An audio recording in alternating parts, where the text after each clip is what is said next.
Hi എല്ലാവർക്കും നിംഷാസ് കിച്ചണിലേക്ക് സ്വാഗതം. ഇന്നിപ്പോൾ കുറച്ച് നേരത്തെ തന്നെ വീഡിയോ ചെയ്യാൻ തുടങ്ങിയിട്ടാണ്. ഇപ്പോൾ ഒരു 6:45 ആയിട്ടുള്ളൂ. അപ്പോൾ ഇന്ന് തയ്യാറാക്കുന്നത് എണ്ണ മാങ്ങച്ചാറാണ്. അപ്പോൾ നാട്ടിൽ വന്നിട്ട് എണ്ണ മാങ്ങച്ചാറ് ചെയ്യാമെന്ന് വിചാരിച്ചു. ഇതിനു മുമ്പ് ഞാൻ പൂനെയിൽ വെച്ചിട്ട് എണ്ണ മാങ്ങച്ചാറിൻ്റെ ഒരു റെസിപ്പി ചെയ്തിട്ടുണ്ടായിരുന്നു. പക്ഷെ അന്ന് ഉണക്കാനുള്ള ഒരു സൗകര്യമൊന്നും ഉണ്ടായിരുന്നില്ല. അത് കാരണം ഓവനിൽ വെച്ചിട്ടൊക്കെ ആയിരുന്നു ഒന്ന് ഉണക്കിയെടുത്തത്. ഇന്ന് ഇപ്പോൾ നമുക്ക് പ്രോപ്പറായിട്ടുള്ള ഒരു രീതിയിൽ വെയിലത്ത് വെച്ചിട്ട് ഉണക്കണ ഒരു രീതിയൊക്കെ തന്നെയാണ് കാണിക്കണത് കേട്ടോ. അപ്പോൾ നമുക്ക് എങ്ങനെയാണ് എണ്ണ മാങ്ങച്ചാറ് തയ്യാറാക്കണേന്ന് നോക്കിയാലോ. അപ്പോൾ എണ്ണ മാങ്ങച്ചാറിനുള്ള മാങ്ങ കഴുകി വെച്ചിട്ടുണ്ട് കേട്ടോ. ഇതിപ്പോൾ മൂവാണ്ടൻ മാങ്ങ എന്ന് പറയില്ല, ആ ഒരു വെറൈറ്റിയാണ് എടുത്തിരിക്കുന്നത്. ശരിക്കും ഈ മയിൽപ്പീലി മാങ്ങയ്ക്കാണ് കൂടുതലും നല്ലത് എണ്ണ മാങ്ങച്ചാറിന് വേണ്ടിയിട്ട്. അതായത് മാങ്ങയുടെ തൊലി കനം കുറവുള്ള മാങ്ങ, അതായിരിക്കും കൂടുതൽ നന്നായിട്ട് വരിക. ഇനിയിപ്പോൾ നമുക്കിത് എങ്ങനെ കട്ട് ചെയ്ത് എടുക്കണേന്ന് നോക്കാം. ഇതിപ്പോൾ അത്യാവശ്യം ക്വാണ്ടിറ്റി ഉണ്ട് കേട്ടോ. അപ്പോൾ നമുക്കിതൊന്ന് കട്ട് ചെയ്ത് നോക്കിയാലോ. ഇതിപ്പോൾ അത്യാവശ്യം ചെനച്ച മാങ്ങ എന്ന് പറയില്ല, നന്നായിട്ട് വിളഞ്ഞ മാങ്ങ, അതാണ് ഇതിന് നല്ല ടേസ്റ്റ് കൊടുക്കുക. അധികം മൂക്കാത്ത മാങ്ങയൊന്നും ടേസ്റ്റ് ഉണ്ടാവില്ല എണ്ണ മാങ്ങച്ചാറ് ഉണ്ടാക്കി കഴിഞ്ഞാൽ. ഇനി നമുക്കിത് കട്ട് ചെയ്ത് നോക്കാം. കണ്ടോ, ഇതുപോലൊരു യെല്ലോ കളർ വന്നിട്ടുണ്ട്. ഇതാണ് കറക്റ്റായിട്ട് നല്ല ടേസ്റ്റ് കൊടുക്കുക. ഇനി നമുക്ക് കട്ട് ചെയ്യാം. തൊലിയോട് കൂടിയിട്ടാണ് സാധാരണ രീതിയിൽ എണ്ണ മാങ്ങച്ചാറ് തയ്യാറാക്കുക. നമുക്കിത് കട്ട് ചെയ്തെടുക്കാം ഈ ഒരു രീതിയിൽ. കണ്ടില്ലേ, ഇതിങ്ങനെ തന്നെ കഴിക്കാൻ നല്ല ടേസ്റ്റ് തന്നെയായിരിക്കും. ഇനി ഇത് നമുക്ക് രണ്ടായിട്ട് ഇതുപോലെ കട്ട് ചെയ്യാം. കണ്ടോ, എന്നിട്ട് ഈ ഒരു സൈസിലുള്ള കഷ്ണങ്ങളായിട്ട് മുറിച്ച് മാറ്റാം. ഇതാ ഇതുപോലെയുള്ള കഷ്ണങ്ങളാണ് സാധാരണ രീതിയിൽ എണ്ണ മാങ്ങച്ചാറ് നമ്മൾ തയ്യാറാക്കുക. എല്ലാം ഇതുപോലെ കട്ട് ചെയ്തെടുക്കട്ടെ.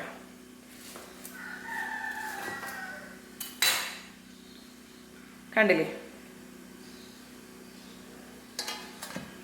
ഇനി ഇത് നമുക്ക് ഈ പാത്രത്തിലേക്ക് ഇട്ട് കൊടുക്കാം. ഈ ഒരു രീതിയിൽ ഞാൻ എല്ലാം ഒന്ന് മുറിച്ചെടുക്കട്ടെ.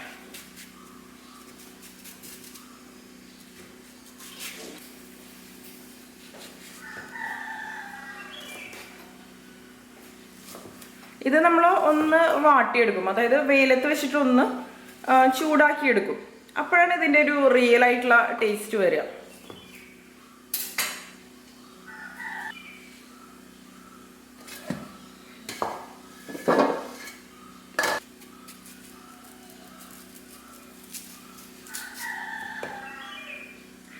ഈ ഒരു 4 പീസ് മാത്രമാണ് നമ്മൾ എണ്ണ മാങ്ങച്ചാറിന് വേണ്ടിയിട്ട് ഉപയോഗിക്കുള്ളൂ കേട്ടോ.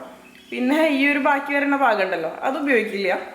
അത് നിങ്ങൾക്ക് വേറെ എന്തെങ്കിലും അച്ചാർ ഉണ്ടാക്കണമെന്നുണ്ടെങ്കിൽ ചെറിയ പീസായിട്ട് കട്ട് ചെയ്തിട്ട് എടുക്കാം, അല്ലെങ്കിൽ എന്തെങ്കിലും കറികൾക്കൊക്കെ വേണമെങ്കിൽ ഉപയോഗിക്കാം.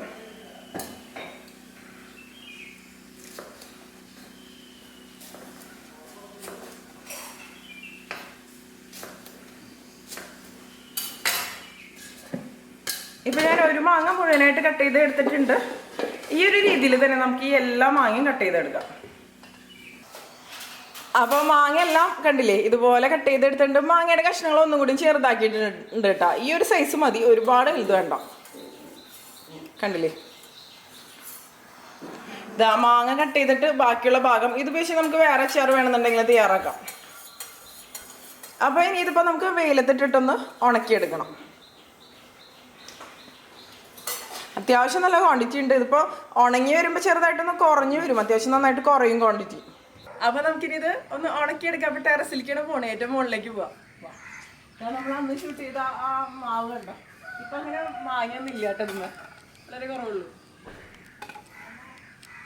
ഏറ്റവും മുകളിലേക്ക് പോവാം.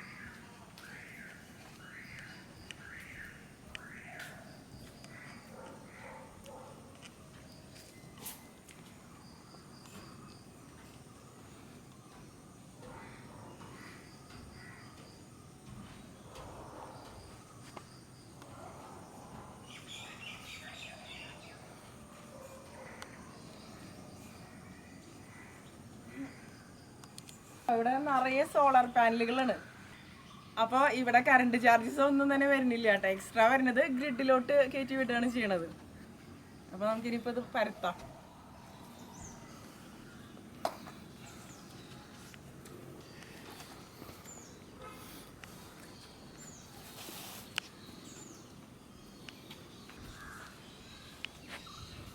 അപ്പോൾ ഇനിയിപ്പോൾ ഈ മാങ്ങ കഷ്ണങ്ങളെല്ലാം നമുക്ക് ഇതുപോലെ ഒന്ന് നേരത്തെ ഇട്ട് കൊടുക്കാം.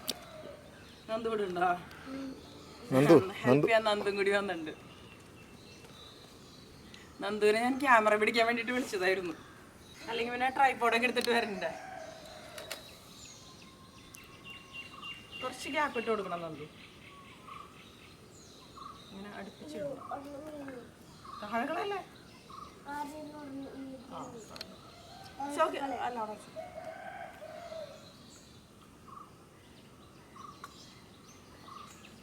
കണ്ടില്ലേ, നല്ല ചെനച്ച വാങ്ങിയാണ്, നല്ല കളറും ഉണ്ട്.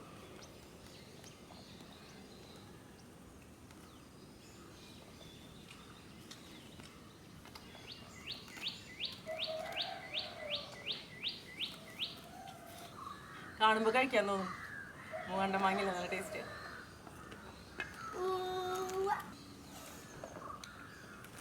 പുറത്തേക്കുള്ളല്ലോ.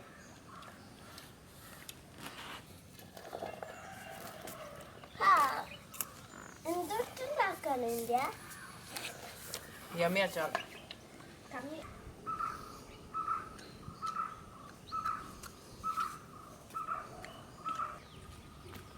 ഇത് ഇതുപോലെ നന്നായിട്ടൊന്ന് പരത്തിയിടാം.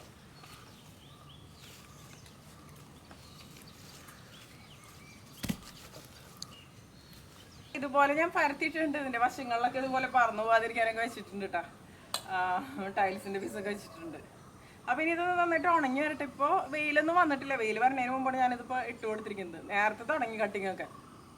അപ്പോൾ ഇന്നിപ്പോൾ വെയിലുണ്ടാവുമെന്ന് വിചാരിക്കണം. മഴക്കാരൊക്കെ ഉണ്ടായിരുന്നു ഇന്നലെയൊക്കെ. അപ്പോൾ ഇതൊന്ന് ഉണങ്ങട്ടെ. അതിനുശേഷം ഞാൻ കാണിക്കാം എങ്ങനെയാന്ന്. ഇതിപ്പോൾ കണ്ടോ, ഇതുപോലെ ഒന്ന് ഉണങ്ങി വന്നിട്ടുണ്ട് കേട്ടോ. ഞാൻ കാണിക്കാം. കണ്ടില്ലേ, ഇത്രയും മതി. ഇതിപ്പോൾ ഒരു ദിവസമാണ് ഒന്ന് ഉണങ്ങിയിരിക്കുന്നത്. കണ്ടോ, ഇത്ര ഉണങ്ങിയാൽ മതി. ഇനി നമുക്ക് ഈ ഒരു മാങ്ങ കഷ്ണങ്ങൾ ഉപയോഗിച്ചിട്ട് എങ്ങനെയാണ് അച്ചാർ ഉണ്ടാക്കണേന്ന് നോക്കാം. അപ്പോൾ നമുക്ക് എണ്ണ മാങ്ങ അച്ചാർ ഉണ്ടാക്കാൻ വേണ്ടിയിട്ട് തുടങ്ങാം. അതിന് വേണ്ടിയിട്ട് ഞാനിവിടെ ഒരു പാൻ എടുത്തിട്ടുണ്ട്. പാനിലേക്ക് നമുക്ക് നല്ലെണ്ണ ഒഴിച്ചു കൊടുക്കാം.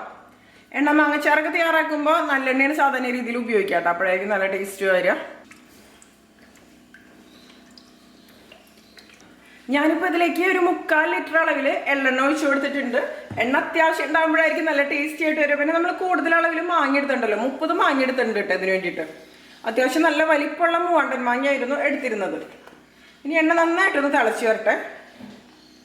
ഇതിലേക്ക് ഇനി ഒരു 1.5 കപ്പ് അളവിൽ വെളുത്തുള്ളി തൊലി കളഞ്ഞത് ഇട്ട് കൊടുക്കുക. 250 ml കപ്പിൽ 1.5 കപ്പോളം അളവിൽ വെളുത്തുള്ളി. പിന്നെ കുറച്ച് കൂടിയാലും അച്ചാറൊക്കെ ആകുമ്പോൾ കൂടുതൽ ടേസ്റ്റി ആയിട്ട് വരുള്ളൂ.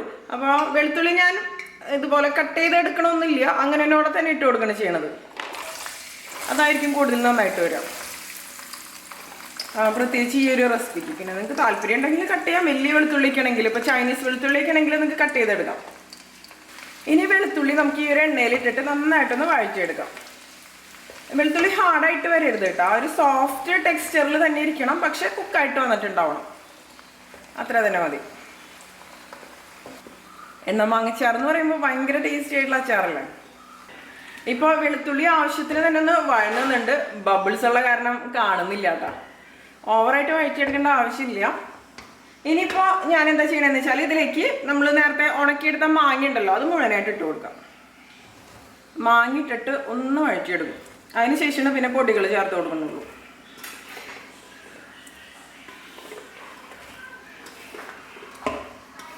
സാധാരണ ബാക്കിയുള്ള അച്ചാറുകളൊക്കെ നമ്മൾ തയ്യാറാക്കുന്ന സമയത്ത് പൊടികൾ ചേർത്തിട്ടല്ലേ കഷ്ണം ഇട്ട് കൊടുക്കാം. ഇതിലിപ്പോൾ ഇതുപോലെ തയ്യാറാക്കുന്നത്. ഇനി എല്ലാം കൂടി നമുക്കൊന്ന് വഴറ്റിയെടുക്കാം. ഒന്ന് വഴന്നോട്ടെ.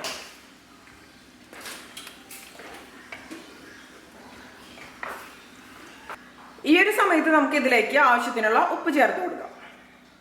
അച്ചാറാകുമ്പോൾ കുറച്ച് ഉപ്പ് മുന്നിട്ട് നിൽക്കണമല്ലോ, അപ്പോഴായിരിക്കും കഷ്ണങ്ങളിലൊക്കെ ഉപ്പ് നന്നായിട്ട് പിടിച്ചു വരുള്ളൂ. ഉപ്പ് ചേർത്തതിന് ശേഷം നന്നായിട്ടൊന്ന് മിക്സ് ചെയ്ത് കൊടുക്കാം. ഒരു 5-6 മിനിറ്റ് ഒക്കെ ഒന്ന് വഴറ്റിയെടുത്താൽ മതി കേട്ടോ. ഓവറായിട്ട് ഒരു ക്രിസ്പി ആക്കി എടുക്കേണ്ട ആവശ്യമൊന്നുമില്ല. ഇപ്പോൾ കണ്ടോ, ഇത് നന്നായിട്ടൊന്ന് വഴന്ന് വന്നിട്ടുണ്ട്. ഇത് മതി. ഇതിൻ്റെ തൊലിയുടെ കളറൊക്കെ കണ്ടോ, ഒന്ന് മാറി വന്നിട്ടുണ്ട്. ഇത്ര തന്നെ മതി. ഇനിയിപ്പോൾ നമുക്ക് ലോ ഫ്ലെയിമിൽ വെച്ചതിന് ശേഷം ഞാൻ ഇതിൻ്റെ നടുവിലേക്ക് പൊടികൾ ഇട്ട് കൊടുക്കണം.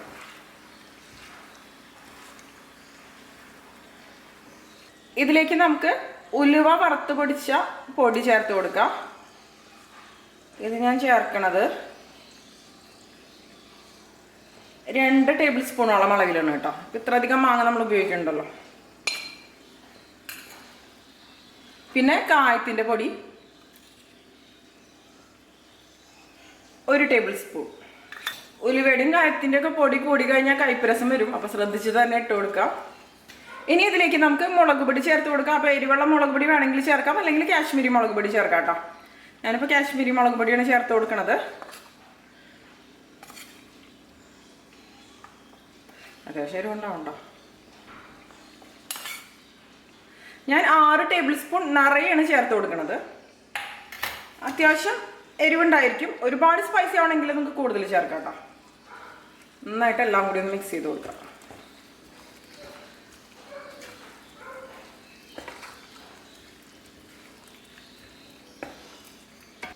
കുറച്ചും കൂടി ആവാം മുളക് പൊടി. മൊത്തത്തിൽ ഞാൻ 8 ടേബിൾ സ്പൂൺ മുളക് പൊടി ഇതിലേക്ക് ഇട്ടിട്ടുണ്ട്, കാശ്മീരി മുളക് പൊടി. ഇനി ഇതിലേക്ക് നമുക്ക് വിനാഗിരി ഒഴിച്ച് കൊടുക്കാം. ഇതിപ്പോൾ കോക്കനട്ട് വിനെഗറാണ് കേട്ടോ ഒഴിച്ച് കൊടുക്കുന്നത്. ഞാൻ 1 കപ്പോളം അളവിൽ ഇതിലേക്ക് ഒഴിച്ച് കൊടുക്കുന്നുണ്ട്. ഇപ്പോൾ മാങ്ങ കാരണം കുറച്ച് പുളി ഉണ്ടാവുമല്ലോ, അപ്പോൾ ഒരുപാട് ആവശ്യമില്ല. പിന്നെ നമ്മൾ ഉപയോഗിക്കുന്ന വിനാഗിരിക്ക് അനുസരിച്ച് അളവിലൊക്കെ വ്യത്യാസം വരും. അപ്പോൾ കോക്കനട്ട് വിനെഗർ എന്നൊക്കെ പറയുമ്പോൾ ഒരുപാട് സ്ട്രോങ് അല്ല. നന്നായിട്ടൊന്ന് മിക്സ് ചെയ്ത് കൊടുക്കാം. പുളി നോക്കുക, എണ്ണ മാങ്ങച്ചാർ എന്ന് പറയുമ്പോൾ മധുരവും പുളിയും എരിവും എല്ലാം കൂടി ചേർന്നൊരു അച്ചാറാണ്. ഇതിൽ പിന്നെ വെള്ളമൊന്നും ഒഴിച്ചു കൊടുക്കില്ല കേട്ടോ, എണ്ണ തന്നെയാണ് ഈ കാണുന്നതെല്ലാം. അത്യാവശ്യം നല്ല അളവിൽ തന്നെ എണ്ണ ഒഴിച്ചു കൊടുക്കുമല്ലോ. ഇനിയിപ്പോൾ ഞാൻ ഫ്ലെയിം ഓഫ് ചെയ്ത് കൊടുത്തിട്ടുണ്ട്. നമുക്കൊന്ന് ടേസ്റ്റ് ചെയ്ത് നോക്കാം. ഉപ്പ് കുറവാണെന്നുണ്ടെങ്കിൽ ഉപ്പ് കുറച്ച് ചേർത്ത് കൊടുക്കാം. ഉപ്പ് കുറച്ച് മുന്നിട്ട് നിൽക്കണം, അപ്പോഴായിരിക്കും ഈ മാങ്ങ കഷ്ണങ്ങളിലൊക്കെ ഉപ്പ് നന്നായിട്ട് പിടിച്ചു വരുള്ളൂ. ഉപ്പ് നമുക്ക് കുറച്ചും കൂടി ഇതിലേക്ക് ഇട്ട് കൊടുക്കാം. 2 ടേബിൾ സ്പൂണും കൂടിയും ഇട്ട് കൊടുക്കുന്നുണ്ട്.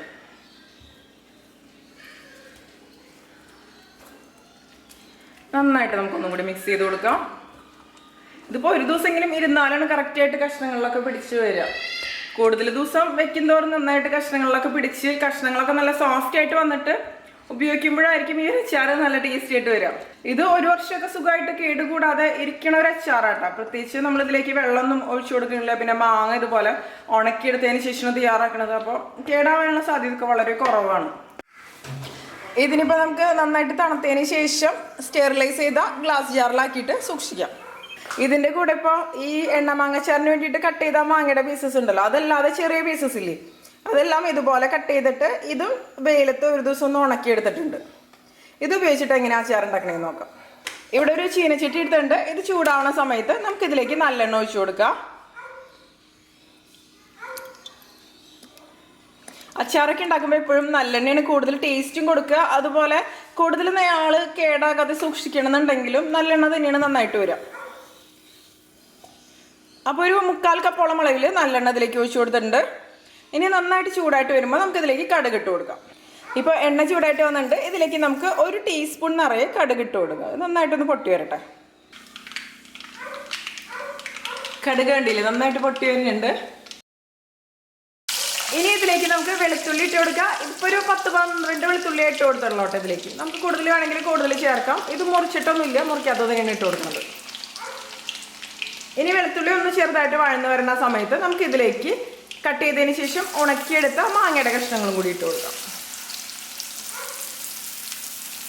ഇനി ഇതിലേക്ക് ആവശ്യത്തിന് ഉപ്പ് ചേർത്ത് കൊടുക്കാം. നന്നായിട്ട് ഒന്നും കൂടി ഒന്ന് വഴറ്റിയെടുക്കാം. അച്ചാറുകൾ വഴറ്റിയെടുക്കുന്ന അച്ചാറുകൾക്ക് ഒരു പ്രത്യേക ടേസ്റ്റ് തന്നെയാണ്. സാധാരണ വഴറ്റിയെടുക്കാതെ നമ്മൾ തയ്യാറാക്കുന്ന അച്ചാറുകൾ വെച്ച് നോക്കുമ്പോൾ പിന്നെ പെട്ടെന്ന് നമുക്ക് കഴിക്കാനും പറ്റും വഴറ്റിയെടുത്ത് ഉണ്ടാക്കുന്ന അച്ചാറുകൾ. ഇപ്പം ഇത് ആവശ്യത്തിനൊന്ന് വഴന്നു വന്നിട്ടുണ്ട്. ഇനി ഇതിലേക്ക് നമുക്ക് പൊടികൾ ചേർത്ത് കൊടുക്കുക. അപ്പോൾ ലോ ഫ്ലെയിമിൽ വെച്ച് കൊടുക്കുക. അതിനുശേഷം മാത്രം പൊടികൾ ചേർക്കുക, അല്ലെങ്കിൽ പെട്ടെന്ന് കരിഞ്ഞു പോകും. ഇതിലേക്ക് നമുക്ക് 1 ടീസ്പൂൺ അളവിൽ ഉലുവ വറുത്ത് പൊടിച്ചിട്ട് കൊടുക്കാം. പിന്നെ കായത്തിൻ്റെ പൊടിയാണ് ചേർത്ത് കൊടുക്കേണ്ടത്. കായത്തിൻ്റെ പൊടിയും ഞാൻ 1 ടീസ്പൂൺ അളവിൽ ഇട്ട് കൊടുക്കുന്നുണ്ട്. ഇനി ഇതിലേക്ക് നമുക്ക് മുളക് പൊടി ചേർത്ത് കൊടുക്കാം. കാശ്മീരി മുളക് പൊടിയാണ് ഇട്ട് കൊടുക്കുന്നത്.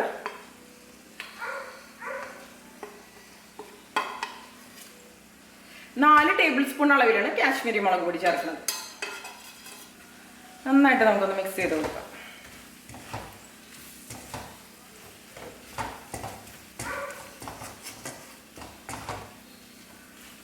ഇനി നമുക്കിതിലേക്ക് ആവശ്യത്തിന് വിനാഗിരി ഒഴിച്ചു കൊടുക്കാം. ഒരു അരക്കപ്പോളം അളവിലാണ് വിനാഗിരി ഇതിലേക്ക് ഒഴിച്ചു കൊടുക്കുന്നത്. നന്നായിട്ടൊന്ന് മിക്സ് ചെയ്ത് കൊടുക്കാം.